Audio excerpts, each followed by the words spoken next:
I'm keeping these signs, you know. I wanted my sons to know that I was running for the Texas House for them, not for me. Well, you're a boy, right? No, I'm a girl. Who told you you're a girl? Mommy. So this all started when my son James was 2 years old. And I started noticing some strange discipline actions by my ex-wife. And she began to put him into timeouts and say, you know, don't be a boy, the monsters only eat boys. This is hideous. This is the kind of thing that we should be locking up people who administer hormones and hormone blockers and do surgery on young people. Because this is hard truth.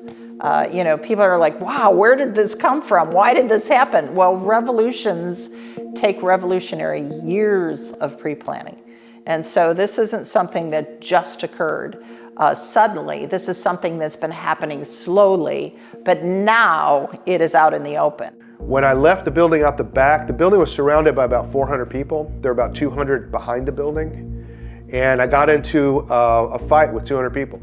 At one point, the police officer put my head down to avoid some blows, and somebody got a hard shot at me on my right side. I don't know if it was a knee or a fist or what, but it broke one of my ribs. And that's the kind of thing that you get from these trans people. You know, they're not going to let you resist them. They are going to hurt you. And let me tell you something, if they're willing to break my rib, you think they're not willing to hurt a child? They're willing to hurt children. But it was as the speech was finishing, I could hear them right outside the door. One side of the hallway would yell, trans rights are under attack, and the other side would yell back, what do? We fight back. And as I'm hearing this, I of course kept referring back to them saying, we fight back. I thought I knew what I was getting myself into, but I was really wrong. LGBTQI+ kids are resilient. They are fierce, they fight back, they're not going anywhere.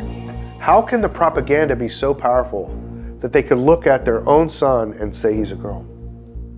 That they could look at their own son and say his testicles have to be removed or he can't be who he really is? There is permanent, lifelong consequences to that.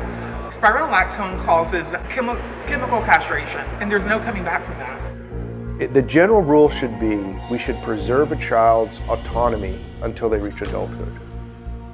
Childhood is not a place to impose an identity on a young, impressionable child. We're taking tens of thousands of children and sexually mutilating them. I'm going to suggest to you that that's a level of social power that's never existed in any human society. We're right at the world going very dark, and if we don't wake up and open our eyes and stand up and speak out, we are going to be looking back and going, why didn't I do something?